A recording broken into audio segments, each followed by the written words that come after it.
नमस्कार मंत्री महोदय देवेंद्रजी साहेब आणि शिंदे साहेब,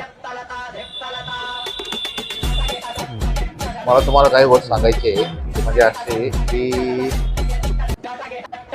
तुम्ही पालिकेत म्हणा किंवा पदावरती बाहेरची लोक बसवली, बाहेरच्या राज्यातली, ते कितपत योग्य आहे? तुम्हाला योग्य वाटतं का?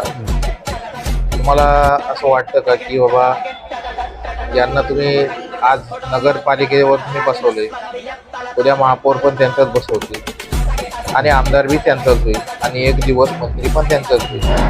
तुम्हाला वाटते का तुमची सीट कायम राहील म्हणून? याचा तुम्ही थोडासा बारकाईने विचार करावा.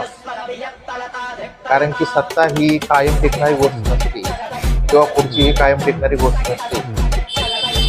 तर माझं तुम्हाला नम्रपणे या गोष्टी सांगतो की तुम्ही या गोष्टी विचारात घ्याव्या. राजकारणाचा पोरखेळ करू नका, महाराष्ट्राची वाट लावू नका. वाट लावण्यात कारण तुम्ही म्हणून उदयास येऊ नका, तुमचं नाव म्हणून उदयास येऊ नका, हीच आमची इच्छा आहे.